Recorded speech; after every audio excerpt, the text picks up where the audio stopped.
ওই পুরুষ কখনোই জান্নাতে যাওয়ার পারবে না যার বউ মাথার চুল বেচা খায়। বর্তমানে পুরুষ মানুষ কেমন আছেন?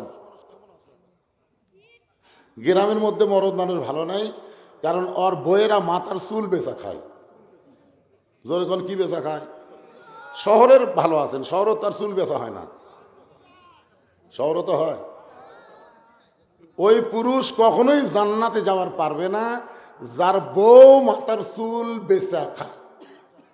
আপনি মরার পরে মেয়ে মানুষও কয় কাপড় দিবেন? কথা কয় না পারে। আপনাকে বউটা মেয়ে মানুষ মরে না, কয়টা দেন? পুরুষের মতোই তিনটা দেওয়া লাগে, আর দুইটা কাপড় দুই জায়গায় বাঁধা লাগে। একটা হলো মাথা বাঁধ, একটা হলো সিনা বাঁধ। তো যে মেয়েরা জীবিত অবস্থায় মাথার চুলি বেচা খায়, সে মেয়ের মাথা বাঁধা লাভ আছে মরার পরে? ওমর ফারুক বউটার কপালে চুমাতে বললেন, ভালো বউ না পাইলে ভালো নেতা হওয়া যায় না। এতে সিংড়ার পলক, নাম শুনছেন? সিংড়ার পলক। আমি পলকরে একটা গান গাইছি, ফান্দে পড়িয়া পলক কান্দে রে। আসলে পলকের বউ মজা মারতেছে, ক্যানাডার বেগম পাড়াতে পলকের বউ মজা মারতেছে, আর বইয়ের বুদ্ধি শোনা টেকা মারে আজকে পলক জেলখানা ঢুকতেছে। ধরে কোন কথা ঠিক কিনা? আমার দুঃখ লাগে এই কারণেই, মানে যে কয়টা ধরা পড়ছে বুঝছেন, পলকের বয়স সবচাইতে কম। এ বুড়া বুড়া ধরা পড়লে অসুবিধা নেই, এরা হাঁটতে পারে না, হাত ধরে ধরে নিয়ে যাওয়া লাগে। বুড়া মানুষ কি করি, বাড়ি থাকলেও তা জেলত থাকলেও থাকে। কিন্তু এই জোয়ান তাগড়া ধরা পড়লো, খালি ওর বউটা যদি ভালো বউ হতো তাহলে নেতা হয়ে কোনোদিন জন্মের টেকা মারতো না। ধরে কোন কথা ঠিক কিনা? গভীর রাত্রে হযরত ওমর ঘুরতে ঘুরতে হঠাৎ দেখতে পায় একটা তাঁবু টাঙ্গানো, তাঁবুর বাইরে একটা পুরুষ মানুষ অস্থির হয়ে ঘুরতেছে। ওমর ফারুক দেখলেন গভীর রাত্রে তাঁবু টাঙ্গানো। কি টাঙ্গানো? তাঁবু টাঙ্গানো, তাঁবুর বাইরে একটা পুরুষ মানুষ অস্থির হয়ে ঘুরতেছে, একবার উত্তরে যায় একবার দক্ষিণে যায়। ওমর ফারুক চিন্তায় পড়ে গেলেন, পুরুষ মানুষ এরকম অস্থির হওয়ার কারণ কি?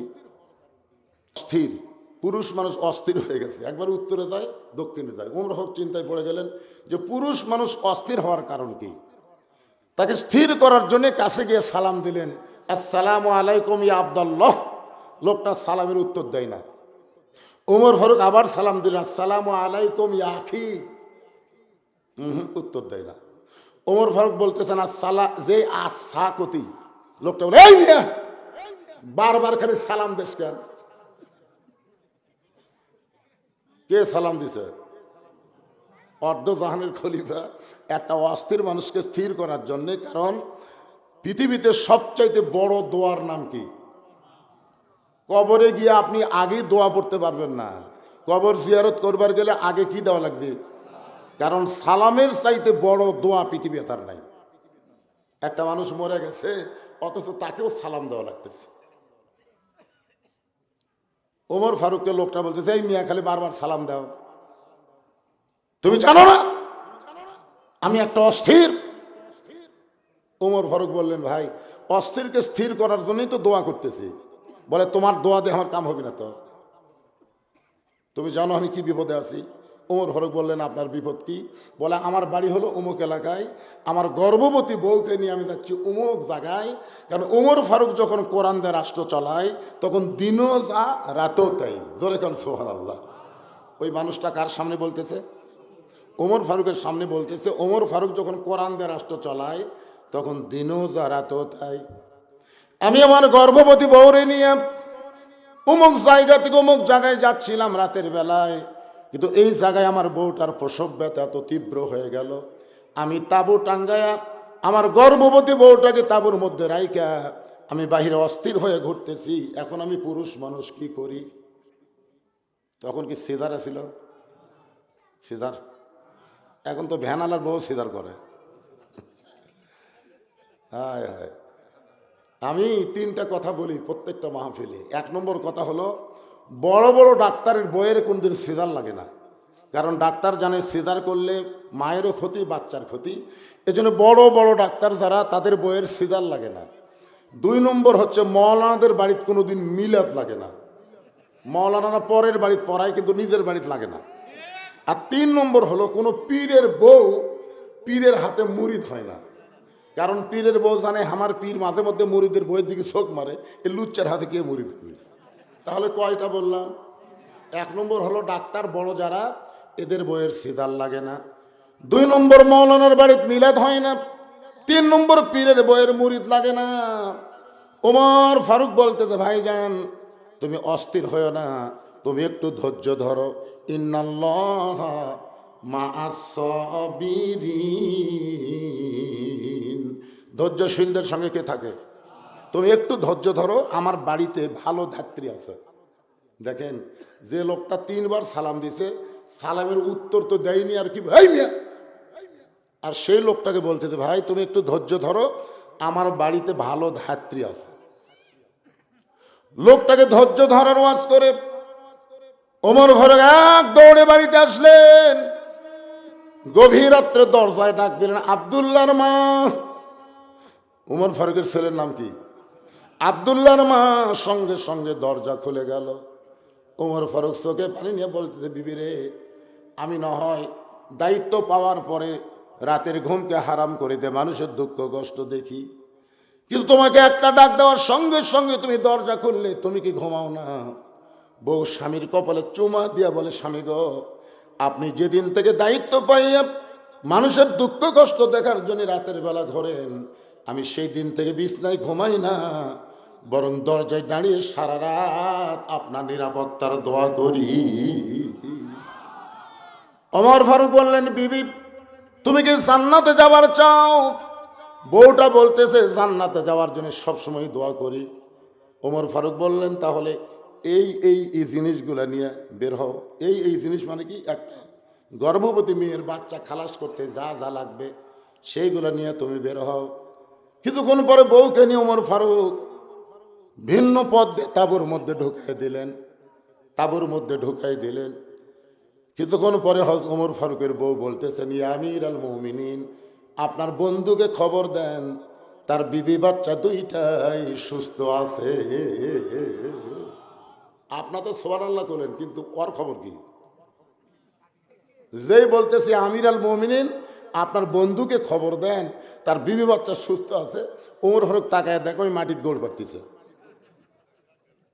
কিরে ভাই, হায় হায় হায়, আপনি হযরত ওমর, আমাকে পরপর 3 বার সালাম দিলেন, আমি সালামের উত্তর দিলাম না, আপনার সঙ্গে বেয়াদবি করলাম, আর আপনার বউকে নিয়ে আসা আমার বউয়ের প্রসব ব্যথা দূর করে বাচ্চা খালাস করলেন। আপনি তো সেই উমর যে রাস্তাতে গেলে শয়তান 40 দিন যায় না, তা আজকে এরকম কেন? ওমর ফারুক বললেন, ভাই দায়িত্ব পাওয়ার পরে আমার মতো নরম মানুষ আর কেউ নাই। ধরে কারণ সুবহানাল্লাহ।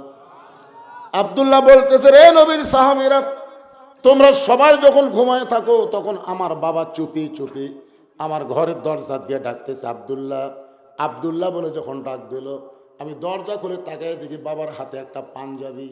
আমি খুশি হয়ে বললাম, বাবা বাইতুল মাল থেকে আমার একটা পাঞ্জাবি দিল, গভীর রাত্রে আপনি আর একটা দিবে রাইছেন।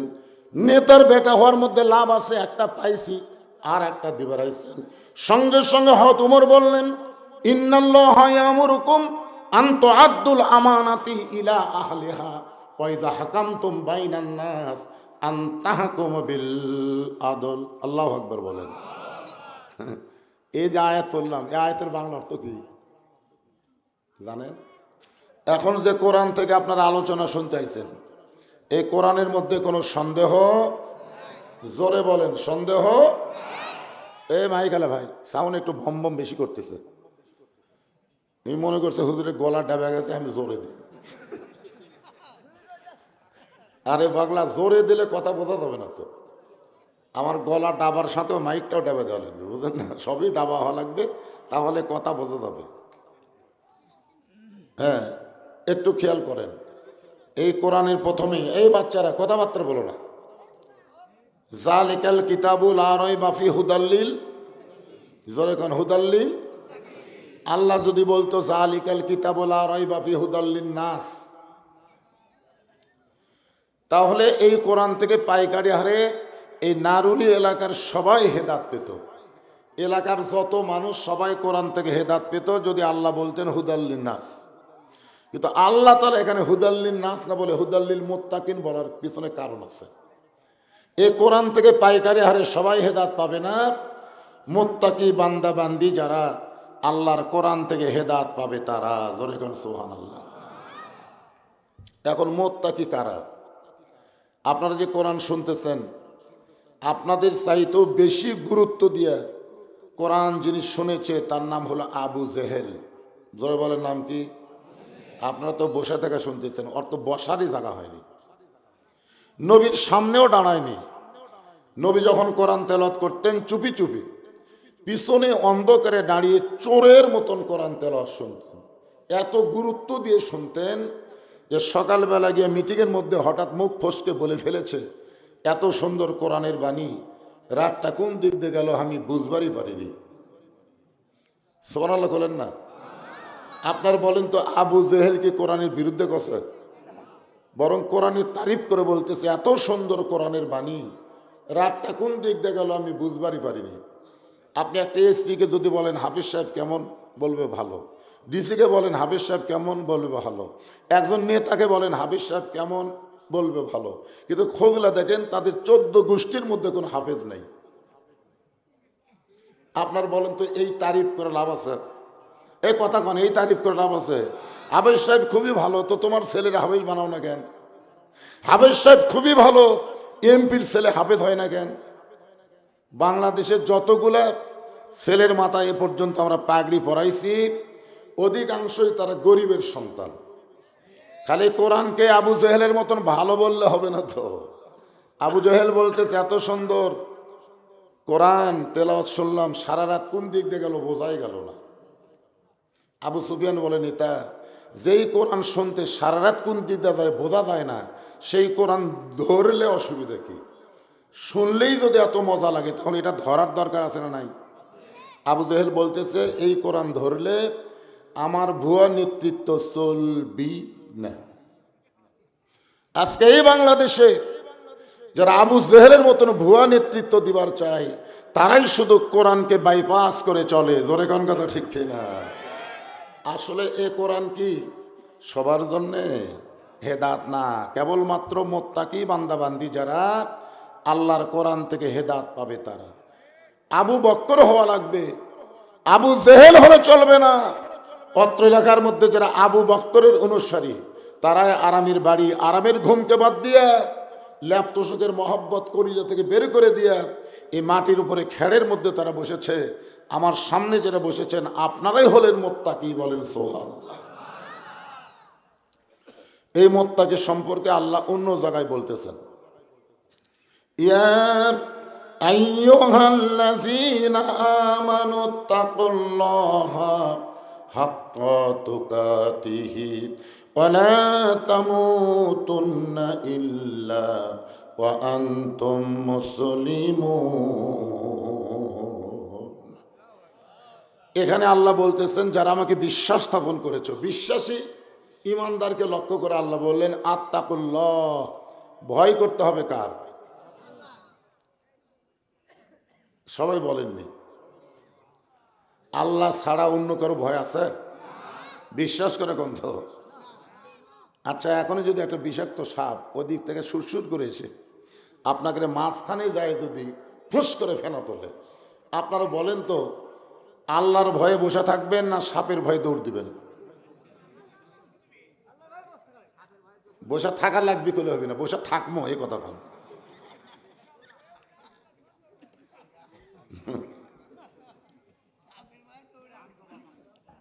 না, এখনই আপনার বলতেছেন ভয় করা লাগবে কার? যে অন্তরে আল্লাহর ভয় থাকবে সে অন্তরে তো সাপের ভয় থাকার কথা না। কারণ সাপ কোনোদিনও কামড়াবে না আল্লাহ যদি কামড়ানোর হুকুম না দেয়। আপনি বলেন তো সাপকে আপনাকে কামড়াবে? আল্লাহ যদি হুকুম না দেয় কামড়াতে পারবে? নমরুদ তো আগুনের চুলা জ্বালাইছিল, আমাদের জাতির পিতা ইব্রাহিমকে কি পোড়াবার পারছে? কারণ নমরুদ আগুন জ্বলাবার পারে, পোড়ানোর ক্ষমতা কার হাতে? আরো জোরে বলেন। জিবরাইল কিন্তু বারবার আমাদের জাতির পিতাকে বলেছে নিচে দাউ দাউ করে আগুন জ্বলতেছে, আপনি একবার তাকান। আমাদের ইব্রাহিম বললেন না, আগুনের দিকে আমি তাকাই নাই, আমি তাকাই আছি আল্লাহর দিকে। জোরে কোন কার দিকে? কারণ আমার ইমান বলতেছে নমরুদ আগুন জ্বলাবার পারে কিন্তু পুড়াবার পারবে না, পুড়ানোর ক্ষমতা কার হাতে? তাহলে সকলে বলেন হাসবি আল্লাহ নিমাল ওয়াকিল অনিমাল মওলা অনিমান নাসির। এই জন্য আল্লাহ বলতেছেন আত্তাকুল্লাহ, ভয় করতে হবে কার? এটা মুত্তাকির 1 নম্বর গুণ, ভয় করতে হবে কার? বর্তমানে মনে করেন আপনি জোহরের নামাজ বগুড়ার আব্দুর রহমান বাইতুর রহমান মসজিদে আপনি জোহরের নামাজ পড়বেন, নিয়ত করেছেন সামনে কাতারে পড়বেন। আপনার নিয়ত ভালো না খারাপ? সামনে কাতারে পড়বেন, কিন্তু বাইতুর রহমান মসজিদের দরজার যায় পায়ের দিকে আপনি তাকায় দেখলেন জুতার দাম 5,000। জুতার দাম কত? আপনি তখন আল্লাহর দিকে তাকাচ্ছেন না জুতার দিকে তাকাচ্ছেন? যেই জুতার দিকে তাকাচ্ছেন তখন শয়তান বলতেছে বর্তমান পরিবেশে দরজার জুতা রাখা যাবে না। এখনকার পরিবেশে জুতা রেখে কেউ যদি সামনে কাতারে যায় আসা দেখবে জুতাই নাই। তাহলে কি করো? আগে চোরের ভয়ে জুতা হাতত লাও। জোরে কান কার ভয়ে? আল্লাহর ভয় না চোরের ভয়ে?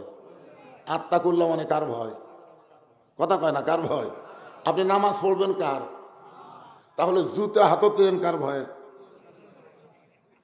চোরের ভয়ে জুতা হাতত নিয়ে মসজিদের মধ্যে আপনি যখন ঢুকতেছেন ডান পায়ে না বাম পায়ে? কথা কয় না। একটা দোয়াও পড়তেছেন আল্লাহুম্মা আফতাহলি আবওয়াবা রহমাতিক, তখন 2 কান্দের ফেরেশতা বলতেছে আল্লাহ আমরা কি লিখব? এই লোকটা তোমার ঘরের মধ্যে সামনে কাতারে নামাজ পড়ার জন্য ডান পায়ে ঢুকে দোয়াও পড়লো, আমরা লিখব কি? আল্লাহ বলবে লিখিস না। ফেরেশতা বলে কেন লিখব না? বলে চোরের ভয় আল্লাহর ভয় একই অন্তরে যদি রয় তার কোনোদিন নামাজই হয় না। জোরে এখন কি হয় না? তাহলে বর্তমানে আমাদের বাংলাদেশে নামাজ হচ্ছে? আপনি বলেন তো বগুড়া শহরে কি জুতা চোর খুবই বেশি? না না, খুব বেশি না।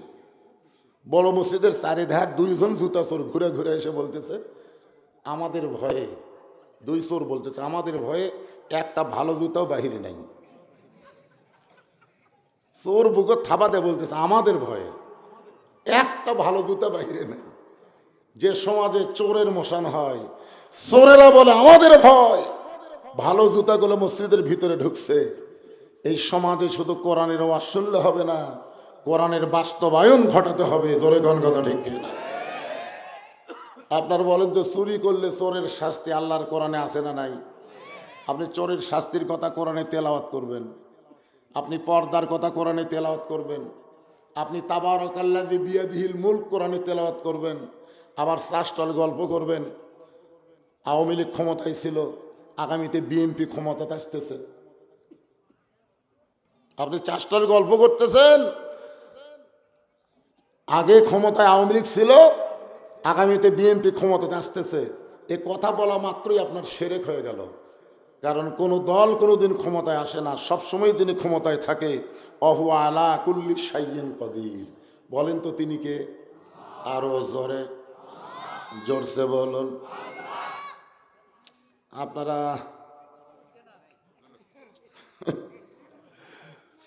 এই জন্যই তো আমি বগুড়া শহরের আশেপাশে দাওয়াত কমলে, বুঝলেন? এতে না এরা আমার না হয় গলা ভাঙ্গা, আপনাদেরও ভাঙ্গা।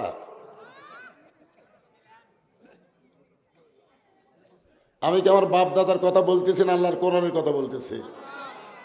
ভয় করতে হবে কার? আর বর্তমান পরিবেশে আমরা ভয় করতেছি কার? ওরে চাঁদাবাদের ভয়। প্রত্যেকটা দোকানদারের অন্তরে আল্লাহর ভয় নাই, চাঁদাবাদের ভয়। না জানি কখন চাঁদা চায়।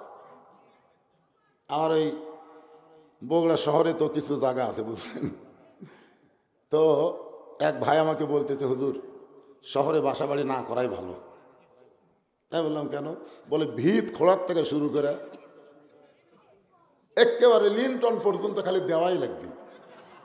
এই ভয়ে আমি বাসা করতেছি না।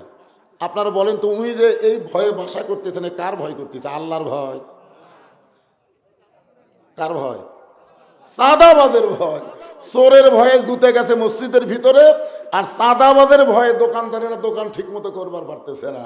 আমি বলতেছি আত্তাকুল্লাহ, আল্লাহর কোরআনের আইন যদি সমাজে চালু হয়, এই দুনিয়াতে আল্লাহ ছাড়া অন্য কারো ভয় থাকবে না। ধরে কোন কথা ঠিক কিনা? এরপর আল্লাহ বলতেছেন হাক্কা তুকাতিহি, শুধু ভয় করলে হবে না, ভয় করার মতন ভয় করা লাগবে। শুধু ভয় করলে হবে না, ভয় করার মতন। এই কথাটা বলার পিছনে কারণ হলো, আমাদের বাংলাদেশে কিছু মানুষ আল্লাহর ভয় করে, কিন্তু সব সময় করে না।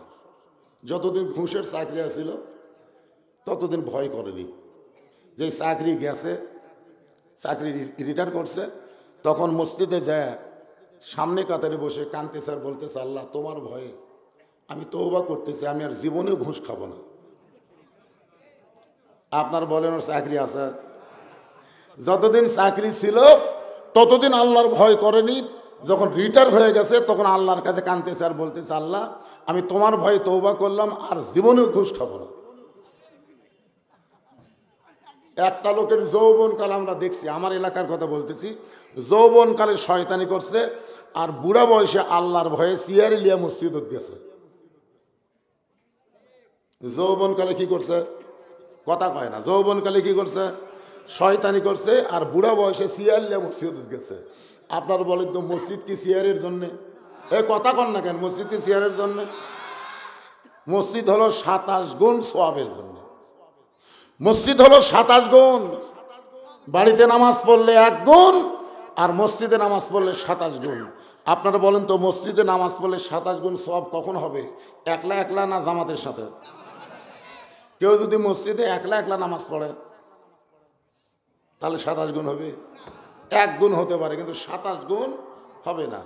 আচ্ছা 27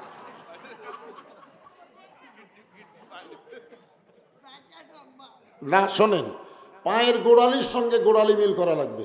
এখন আপনার বলেন, যে লোকটা চেয়ারে বসে নামাজ পড়তেছে, আপনার বলেন তো তার পায়ের গোড়ালি কুটি গেছে, তাহলে আপনার গোড়ালির সাথে মিল হবে? আপনি হয়তো বলবেন, হুজুর লোকটা অসুস্থ, যার কারণে সে দাঁড়াবার পারে না। আল্লাহ রাসূল বলেছেন, অসুস্থ ব্যক্তি নামাজ পড়লেই চলবে, জামাতে পড়া লাগবে না। অসুস্থ ব্যক্তি নামাজ পড়লেই হবে, যেখানেই পারুক সেখানেই পড়ুক, চলবে। কিন্তু জামাতে পড়বার গেলে তাকে চেয়ারত বসা যাবে না। অসুস্থ ব্যক্তির জন্য বসেও নামাজ পড়া যাবে, শুয়ে থেকেও নামাজ পড়া যাবে, ইশারার দ্বারাও নামাজ পড়া যাবে, ঠিক কিনা বলেন? কিন্তু জামাত ওয়াজিব তার জন্যে, এটা বুঝতে হবে, সুস্থ লোকের জন্যে। এখন একটা সারা জীবন শয়তানি করলো, আর বুড়া বয়সে সিয়াল্লে মসজিদত গেল। যেই লোকটা 7 বছর থেকে নামাজের তালিম পাচ্ছে, 10 বছর থেকে নামাজ শুরু করছে, ও 60 বছর পর্যন্ত নামাজ পড়লে, এরপরে যদি নামাজ জামাতে পড়বার নাও পারে, আল্লাহ তাকে পেনশনের সওয়াব দিয়ে দিবে। ধরে কারণ সুবহানাল্লাহ। সরকারি চাকরি কেউ যদি 60 বছর ধরে করে, তারপরেও চাকরি করা লাগে? করা লাগে? সরকার কি তাকে এমনি এমনি ছেড়ে দেয় না পেনশন দেয়? তো আল্লাহ কি সরকারের চাইতে দয়া কম না বেশি? এই জন্য আল্লাহ বললেন হাক্কা তুকাতিহি, ভয় করার মতন ভয় করো। এই ভয়টা কখন শুরু হবে? যখন আল্লাহর কোরআন দিয়ে আমাদের বাংলাদেশ চলবে। আমি শুধু আপনাদের বোঝানোর জন্য বলতেছি, এই বাংলাদেশের মতন 96টা দেশ একত্র করলে যত বড় হবে, তত বড় একটা দেশের খলিফা হলেন হযরত ওমর। বাংলাদেশের মতন কয়টা? 96টা দেশ একত্র করলে যত বড় এরিয়া হবে, তত বড় একটা এরিয়ার খলিফা হলেন হযরত ওমর। জোরে কান সুবহানাল্লাহ। অনেকে খলিফা মানে বুঝতেছেন না। খলিফা মানে ধরেন রাষ্ট্রপতি, খলিফা মানে প্রধানমন্ত্রী। সেই হযরত ওমর জুমার দিনে মসজিদে মেম্বরে দাঁড়িয়ে খুতবা দিচ্ছেন। খুতবা জুমার দিনে যখন খুতবা দিচ্ছেন, মাঝখান থেকে এক সাহাবী দাঁড়িয়ে বলতেছে, আমির আল মুমিনিন, আপনার খুতবা আমরা শুনবো না। ওমর ফারুক বললেন, আমার অপরাধ? বলে, আপনার অপরাধ হলো আমাদেরকে খাটো পাঞ্জাবি দিয়ে আপনি লম্বা জুব্বা পরে খুতবা দিচ্ছেন। আপনি লম্বা জুব্বা কোথায় পেলেন? এটা যতক্ষণ না বলবেন ততক্ষণ আপনার খুতবা আমরা শুনব। আপনারা বলেন তো, মানুষের আইন দিয়ে যদি রাষ্ট্র চলতো, ওর বাঁচার বুদ্ধি আছিল? কেরে আমার জুব্বা তুই দেখিস কেন? উমর ফারুক কিছু বলার আগে উমর ফারুকের চান্স মারে শেষ করে দিত। জোরে কোন কথা ঠিক কিনা? কিন্তু আইন চলতেছে কার? ওমর ফারুকের অন্তরে কার ভয়?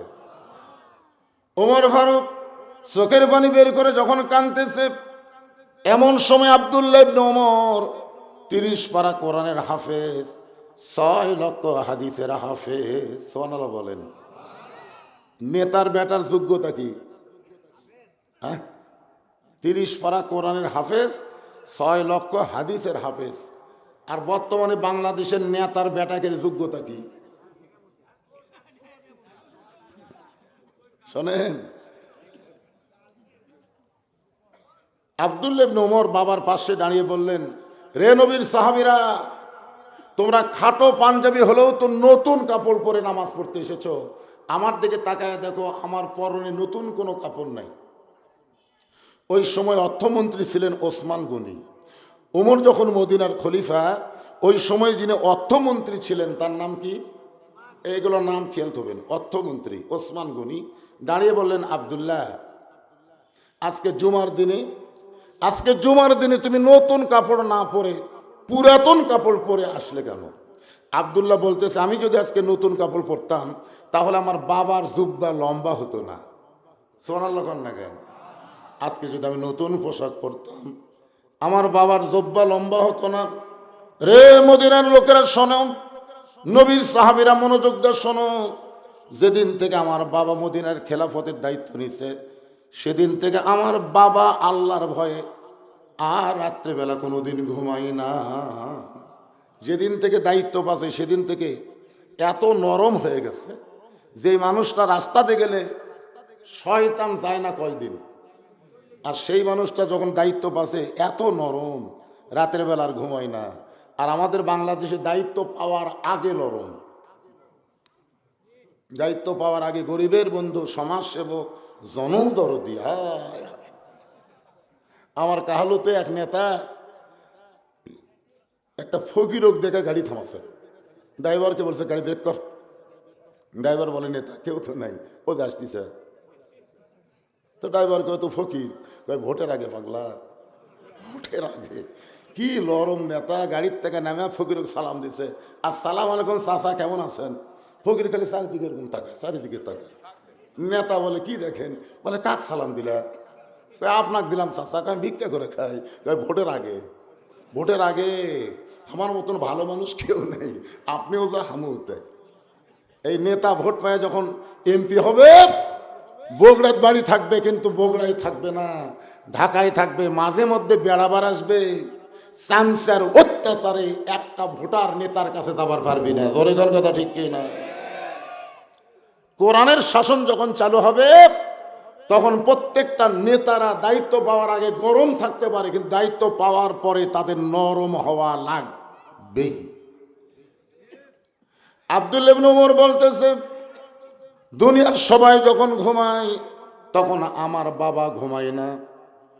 কে কোথায় কিভাবে আছে নিজের চোখে দেখার জন্য ছদ্মবেশে চোরের মতন, ছদ্মবেশে চোরের মতন একা একা ঘুরে বেড়ায়। বডিগার্ড লাগবে? বডিগার্ড? কত বড় দেশ, যাকে ইতিহাসে বলা হয় অর্ধজাহান। অর্ধজাহানের খলিফা আল্লাহর ভয়ে চোরের মতন একা একা ঘুরে বেড়ায়, একা একা। কোনো বডিগার্ড নাই, পুলিশ নাই, র্যাব নাই। আর এখনকার নেতা বিদেশ থেকে বাংলাদেশে আসলেই তার এতই ভয়। কিসের ভয়? মৃত্যু হবেই। ধরে কারণ মৃত্যু, কিন্তু সেই মৃত্যু তো মৃত্যু না। আকাশেতে লক্ষ তারা, একটা চাঁদের আলো, হাজার কোটি মানুষের চাইতে একজন ওসমান হাদি ভালো। আপনার বলেন তো, ওসমান হাদি কি মরছে? কে কয় মরছে? আমার গ্রামে ওসমান হাদি মরার পরে আমার গ্রামে, যে গ্রামে আমি জন্ম নিয়েছি, এই গ্রামে 2টা ছেলে জন্মিছে। এই 2 ছেলের নামই হচ্ছে ওসমান হাদি, দুটারই নাম। তা আমি দেখবার গেলাম, যাই বললাম, কি ব্যাপার 2টার নামে ওসমান হাদি তুলে গেলেন? বলে, হুজুর আগে তো যে কটা হয়েছিল আবু সাইদ থুসি, তারপরে এরকম থসে, এইবারে আমাদের যে কী হলো, ওসমান হাদির ভালোবাসায় ওসমান হাদি রেখে দিছি। তখন আমি দুই ছেলেকে দোয়া করে বললাম, আসলে ওসমান হাদি মরেনি রে, ঘরে ঘরে জন্ম নিচ্ছে। তোরে কোন কথা ঠিক কিনা? ওসমান হাদি ভরসা করছে কার উপর? আল্লাহ কোরআনে বলেন, ওয়ালা তাকুলু লিমান ইউকতালু ফি সাবিলিল্লাহি আমওয়াতুন বাল আহইয়াউ ওয়ালাকিন লা তাশউরুন।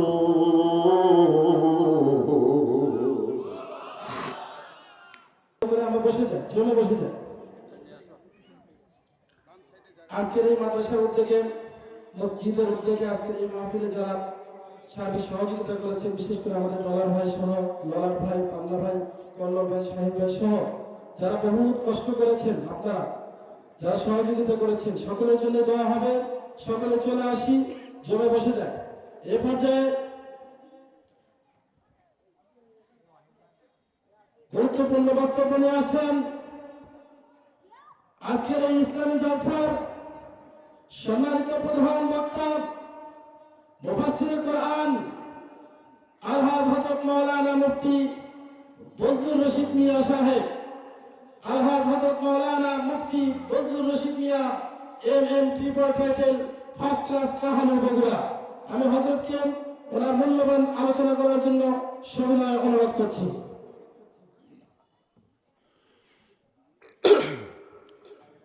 আসসালামু আলাইকুম ওয়া রাহমাতুল্লাহি ওয়া বারাকাতুহু। যিনারা দাঁড়িয়ে আছেন সকলে বসেন। শারীরিকভাবে আমি খুবই অসুস্থ, তারপরেও আমার নিজের এলাকায় মাহফিল, বগুড়া জেলার মাহফিল, এখানে না আসলে আপনারা মন খারাপ করতেন। অসুস্থ মানুষ আপনাদের কাছে এসেছি, আপনারা সকলে বসেন, সবাই বসেন। শীতের রাত, জমি বসলেই লাভ। ফাঁকা ফাঁকা বসলে ফাঁকের মধ্যে শয়তান ঢুকবে। আমি এর আগে আপনাদের ওয়াজ করে শোনাইছি, 3 জায়গায় ফাঁক রাখা যায় না। কয় জায়গা? তার মধ্যে একটা হলো কোরআন কারিমের মাহফিল। সবচাইতে বড় শত্রু শয়তান এই কোরআনের, যার কারণে কোরআন যখন আমরা তেলাওয়াত করি তখন কি শুরু করি? আউযু বিল্লাহি মিনাশ শাইতানির রাজিম, বিতাড়িত মারদুস শয়তান থেকে আল্লাহর কাছে পানা চাই। কারণ এই কোরআন নিয়ে আজকে আমাদের সামনে বহু ধোঁকা, যার কারণে কোরআনের মাহফিলে শয়তান ফাঁকের মধ্যে বসে ওয়াসওয়াসা দেয়। এই জন্যই জমে জমে বসেন। ফাঁকা থাকলে পিছনে থাক, সমস্যা নেই। এই সাইডে অনেক জায়গা আছে, এখন অনেক জায়গা আছে। আর একটা হলো নামাজের যখন কাতার করবেন, মাঝে মাঝে ফাঁকা রাখা যাবে না। আল্লাহর সবচাইতে গুরুত্বপূর্ণ ইবাদত হলো নামাজ। ফাঁকা থাকলে শয়তান ধোঁকা দেয়। অনেক মানুষ মসজিদে দাঁড়িয়ে থাকে কিন্তু নামাজের মধ্যে নাই। আর একটা হলো স্বামী স্ত্রী যখন বিছনায় ঘুমাতে যাবেন, মাঝখানে ফাঁকা রাখা যাবে না।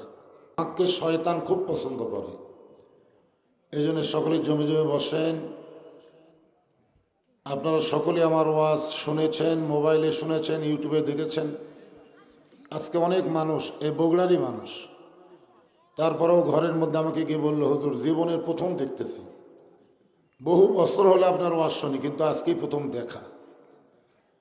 তা আমার তো সকলেই জানেন আমার কণ্ঠ কীরকম, ওয়াজ কীরকম, কিন্তু আজকে তো সেটা হচ্ছে না। এর কারণে আমার সন্ধ্যার সময় যে মাহফিল ছিল, ওখানে অনেক ক্যামেরাম্যান গেছে, অনেক, মানে ক্যামেরাম্যানের কারণে মানুষ আমাকে দেখতেই পাচ্ছিল না।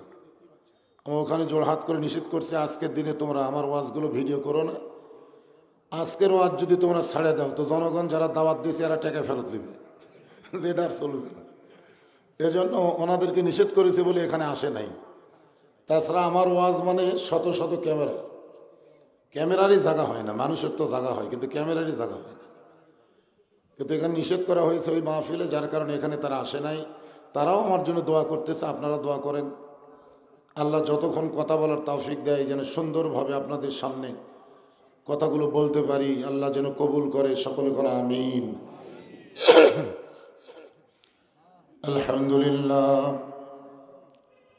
الحمد لله نحمده ونستعينه ونستغفره ونؤمن به ونتوكل عليه ونعوذ بالله من شرور أنفسنا ومن سيئات أعمالنا من يهدي الله فلا مضل له ومن يضلله فلا هادي له সকলে জবান খুলে বলেন আশহাদু আল্লা ইলাহা ইল্লাল্লাহু ওয়াহদাহু লা শারীকা লাহু ওয়া আশহাদু আন্না মুহাম্মাদান আবদুহু ওয়া রাসূলুহু আল্লাযী أرسل رسوله بالحق بشيرا ونذيرا وداعيا إلى الله بإذنه وسراجا منيرا فقد قال الله تعالى في كلامه المجيد والفرقان الحميد জবান খুলে সকলে পড়েন আউযু বিল্লাহি মিনাশ শাইতানির রাজীম بسم الله الرحمن الرحيم والعصر إن الإنسان لفي خسر إلا الذين آمنوا وعملوا الصالحات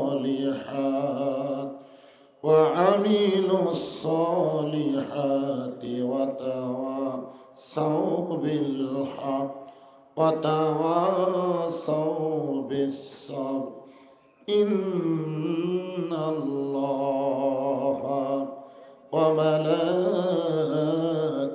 وملائكته يصلون على النبي يا أيها الذين آمنوا صلوا عليه وسلموا تسليما اللهم صل على محمد وعلى آل محمد كما صليت على إبراهيم وعلى آل إبراهيم إنك حميد مجيد اللهم بارك على محمد وعلى آل محمد كما باركت على إبراهيم وعلى آل إبراهيم إنك حميد مجيد لا إله إلا الله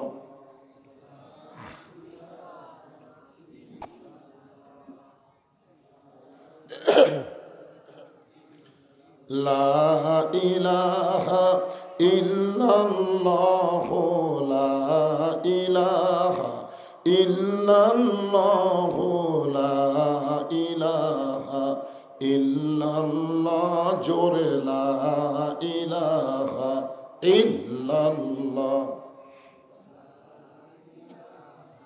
আল্লাহ রাসূল বলেছেন কোন ব্যক্তি যদি সারা জীবন পাপ করে আর মৃত্যুর সময় এই কলেমার জিকির যদি তার জবানে জারি থাকে, শুধুমাত্র এই কলেমার জিকির জবানে জারি থাকার কারণে আল্লাহ তার জীবনের সব গুনাহ মাফ করে দেয়।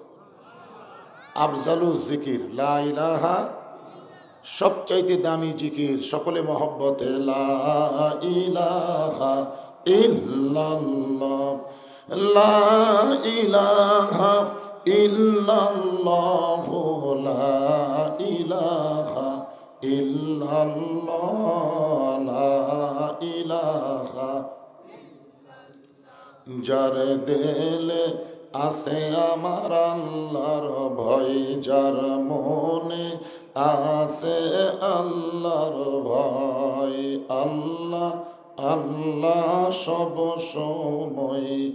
আহার নিদ্রা ভালো লাগে না, এই দুনিয়া ভালো লাগে না, ভালো লাগে শুধু আল্লাহ, লা ইলাহা ইল্লাল্লাহ, লা ইলাহা ইল্লাল্লাহ, মুহাম্মাদুর রাসূলুল্লাহ। সকলে রাসূলের মহব্বতে বলি সাল্লাল্লাহু আলাইহি ওয়াসাল্লাম। নারুলি পশ্চিমপাড়া বাসেরিয়া জামি মসজিদ ও হাফিজি মাদ্রাসার উন্নয়ন কল্পে আজকের এই ইসলামী জলসায় আল্লাহ তাআলা যেনাকে সম্মানিত সভাপতির আসনে কবুল করেছেন, জনাব শাহ সিরাজুল ইসলাম বিপ্লব। আজকের এই মাহফিলের সম্মানিত সভাপতিকে অন্তরের অন্তঃস্থল থেকে আমি শুভেচ্ছা জ্ঞাপন করছি। আজকের এই মাহফিলের সম্মানিত সহসভাপতি, অনেকেরই নাম রয়েছে, সম্মানিত প্রধান অতিথি জনাব সাজিদুর রহমান সাজু, সম্মানিত বিশেষ অতিথিবৃন্দ, সকলকেই অন্তরের অন্তঃস্থল থেকে আমি শুভেচ্ছা জ্ঞাপন করছি। আজকের এই মাহফিলের সম্মানিত ওলামায়ে কেরাম, আপনাদের মাঝে মাঝে যে সমস্ত আলেম ওলামা বসে আছেন, মঞ্চে আছেন, মাগরিবের নামাজের পর থেকে এত রাত পর্যন্ত কোরআন হাদিসের আলোকে অত্যন্ত গুরুত্বপূর্ণ আলোচনা করে আপনাদেরকে শোনালেন। বিশেষ করে হজরত হাফেজ মাওলানা মোহাম্মদ মাহাদি হাসান রব্বানী। আমি কিন্তু এখানে অনেক আগে এসেছি, আসার পরে আমার সাহসই হচ্ছিল না যে আপনাদের সামনে আসতে পারবো। মানে খাওয়া দাওয়া পর্যন্ত ভয় আমি করতেছি না, এমন একটা ভিতরে ভয় ঢুকে গেছে। যার কারণে মাহাদি হাসানকে বললাম, তুমি 10:30 পর্যন্ত চালাও, যদি সাহস হয়, আল্লাহ যদি একটু সুস্থতা দান করে, তাহলে মঞ্চে গিয়ে কিছু বলতে পারবো। তো সাহস করেই আল্লাহর রহমতে আপনাদের সামনে এসেছি। বাকি ইচ্ছাকার আর আপনাদের দোয়া। অত্যন্ত সুন্দর এবং গুরুত্বপূর্ণ আলোচনা করেছেন, এদের জন্য আমরা প্রাণ খুলে দোয়া করব। এরাই তো কোরআনের পাখি, বলেন সুবহানাল্লাহ। আলেম ওলামা সহ আজকের এই মাহফিলের বক্তাগণকে অন্তরের অন্তঃস্থল থেকে আমি শুভেচ্ছা জ্ঞাপন করছি। ভাইজান যারা দাঁড়িয়ে আছেন, আপনাদের অনুরোধ করে একটু বসেন। আমি সুস্থ থাকলে একজনকেও বসতে বলতাম না, এমনি বসতেন। আপনারা এমনি বসতেন। বগুড়া শহরের আশেপাশে যত মাহফিল করছি, বসার তো দূরের কথা, দাঁড়ানোরও জায়গা থাকে না। কিন্তু আজকে আমি অসুস্থ হওয়ার কারণে অনুরোধ করতেছি, আপনারা বসেন, একটু বসেন। আজকে ওয়াজ দিয়ে বসান খুব কঠিন, অনুরোধ করেই বসান লাগবে। হ্যাঁ, না না না, বসবে বসবে ইনশাল্লাহ। সবাই বসেন, সবাই বসেন। কঠিন শীতকে উপেক্ষা করে কয়েকদিন হলে এমন শীত পড়তেছে, মনে হয় গায়ের মধ্যে কামড় মারতেছে, ঠিক কিনা বলে। আমি পরশু দিনে ওয়াজ করছি ওই দিনাজপুরের 10 মাইল, দিনের বেলা, রাত্রি করছে পার্বতীপুর। গতকাল করছে আপনার ওই আমাদের নওগাঁ রানীনগরে। ওই পরশু দিনের কঠিন শীত, আসলে বগুড়া শীতই নাই, ওই দিনাজপুর পঞ্চগড়ের তুলনায় বগুড়া শীত খুব কম। তারপরেও কিন্তু আজকে মোটামুটি শীত, ঠিক কিনা বলেন। এই শীতের রাতে আরামের বাড়ি, আরামের ঘুমকে বাদ দিয়ে আল্লাহ রাসূলের মহব্বত কলিজার মধ্যে ধারণ করে আমার সামনে যারা বসে আছেন, আমি আমার অন্তরের অন্তঃস্থল থেকে আপনাদের সবাইকে শুভেচ্ছা জ্ঞাপন করছি। সম্মানিত মা বোনেরা, পর্দার অন্তরালে বসে বসে যারা আলোচনা শুনতেছেন, তাদেরকে শ্রদ্ধা জ্ঞাপন করি। এই মুহূর্তে জানতে চাচ্ছি আপনারা সকলে কেমন আছেন? আলহামদুলিল্লাহ রব্বিল আলামিন। যে আল্লাহ শারীরিক সুস্থতা, মানসিক প্রশান্তি দান করার জন্যে আজকের এই কোরআন কারিমের মাহফিলে আমাদের কবুল করলেন, আমরা সে আল্লাহর উপরে খুশি না বেজার? তাহলে জবান খুলে সমস্বরে সকলে বলবো, রব্বানা লাকাল হামদ হামদান কাসীরান তাইয়িবান মুবারাকান ফীহি। আমরা প্রশংসা করলাম তার। এই কারণেই আল্লাহর প্রশংসা বেশি বেশি করব। আমরা যদি কোনো বক্তার প্রশংসা করি, আমাদের কোনোই লাভ নাই, বক্তার দাওয়াত বেশি হবে। আমরা যদি কোনো নেতার প্রশংসা করি, আমাদের কোনোই লাভ নাই, নেতার সামনে ইলেকশনে ভোট বেশি পাবে। আমরা যদি কোনো ডাক্তারের প্রশংসা করি, আমাদের কোনোই লাভ নাই, ডাক্তারের রুগী বেড়ে যাবে। তো কেবলমাত্র শুধুমাত্র আল্লাহর প্রশংসা করলে আল্লাহর কোনোই লাভ নাই, বরং যারা প্রশংসা করবে আল্লাহ তাদের প্রতি এত খুশি হবে, আসমান এবং জমিনের ফাঁকা জায়গাটা আল্লাহ নেকি দিয়ে পরিপূর্ণ করে দেবে। এই যে যারা সুবহানাল্লাহ বললেন, আপনারা বসে আছেন নারুলির মাহফিলে, আর আপনাদের জন্য আল্লাহ এই মুহূর্তে গাছ লাগাই দিল জান্নাতের বাগানে। বসে আছেন কোথায় আর গাছ লাগলো কোন জায়গায়? এই জন্যে আমরা আল্লাহর প্রশংসা সবসময়ই করব। এই কারণেই বেশি বেশি করব যে আল্লাহ তাআলা রুহের জগতে আমাদের রুহগুলোকে অত্যন্ত পছন্দ করে দুনিয়ার জগতে আমাদেরকে মুসলমানের ঘরে কবুল করেছেন। দুনিয়াতে মানুষ পাঠানোর দায়িত্ব কার? আল্লাহ যদি আমাদেরকে হিন্দুর ঘরে পাঠাতো, মনে করেন আমাদের করার কিছু ছিল? আল্লাহ যদি বৌদ্ধ খ্রিস্টানদের ঘরে আমাদের পাঠাতো, আমাদের করার কিছু ছিল? তো যে আল্লাহ তাআলা ওই সকল ঘরে না পাঠায় সরাসরি আমাদের মুসলমানের ঘরে কবুল করলেন এবং ঘোষণা করে দিলেন, ওয়ামাইয়াবতাগি গায়রাল ইসলামি দীনান ফালাই ইউকবালা মিনহু। ইসলাম ছাড়া অন্য কোনো জীবন ব্যবস্থা, ধর্ম কেউ যদি গ্রহণ করে, আল্লাহ বলেছেন কখনোই কবুল করা হবে না। আল্লাহর কাছে একমাত্র কবুলযোগ্য ধর্মের নাম কি? সবাই বলা লাগবে। আপনারা কি আল্লাহর কোরআনের সাথে একমত না দ্বিমত? আমার গলা ভাঙ্গা গেছে, আপনাকেও গলা ভাঙ্গা? তো তাহলে আপনার কথা বলেন না। হ্যাঁ, আল্লাহ কোরআনে বলেছেন ইন্না দীনা ইনদাল্লাহিল ইসলাম। আল্লাহর কাছে একমাত্র মনোনীত জীবন বিধান ধর্মের নাম কি? আর সেই ইসলামের মধ্যে আল্লাহ আমাদের জন্মসূত্রে কবুল করেছেন। এখান থেকে বিশ্বাস করতে হবে আল্লাহ আমাদের পক্ষে না বিপক্ষে? মাশাআল্লাহ, যে আল্লাহ আমাদের পক্ষ, আমরা সে আল্লাহর খুশি হয়ে আর একবার বলি আলহামদুলিল্লাহ। আমাদের ভাগ্য এত ভালো যে আল্লাহ আমাদেরকে বিশ্বনবীর উম্মত হিসাবে কবুল করেছেন। সুবহানাল্লাহ বলেন। বিশ্বনবীর উম্মত হওয়ার মধ্যে আমাদের লাভ কি? অনেক সময় কিন্তু বড় বড় নেতা তার কর্মীদেরকে বলে, কোনো জায়গায় যদি ঠেকে যাস তাহলে আমাকে স্মরণ করিস, এরকম বলে না? আমার মোবাইল নম্বর রাখ, বিপদ আপদ মুসিবতে আমাকে কল করবি, আমি যেমন করেই হোক তোকে বাঁচানোর চেষ্টা করব।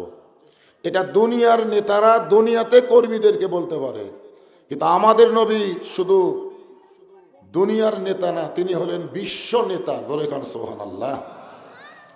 আমাদের নবীর শানে একটা গান আছে, আছেন আমার মুক্তার, আছেন আমার বারিস্টার, শেষ বিচারের হাইকোর্টেতে তিনি আমায় করবেন পার, আমি পাপী তিনি জামিনদার। আল্লাহ যখন হাকিম হয়ে আমাদেরকে আসামি বানায় বিচার শুরু করবেন, ওই সময় আমাদের নবী উকিল হয়ে ব্যারিস্টার হয়ে আমাদের পক্ষে ওকালতি করে আমাদেরকে সুপারিশ করে জান্নাতে পৌঁছায় দিবেন। এই কথা শোনার পরেও যদি সুবহানাল্লাহ মুখে না আসে, কখন আসবে? কি মনে করতেছেন নিজে যেগুলো নেকি করতেছেন আমল করতেছেন এটা দিয়ে জান্নাতে যাবেন? জান্নাতে যাওয়ার মতন কোনো নেকি আমরা করতে পারি? আমাদের নবী আমাদেরকে সুপারিশ করবেন, নিদানে আখেরাতে তরাইতে পলসে রাতে কান্ডারি হইয়া নবী পার করিবেন সেই তরণী। সবাই বলেন নবী মোর পরশমণি, নবী মোর সোনার খনি, নবী নাম ভাবে যেজন সেই তো দোজাহানের ধনী। আমি নবীর উম্মত হওয়াতে খুশি না বেজার? তাহলে জবান খুলে আর একবার বলি আলহামদুলিল্লাহ।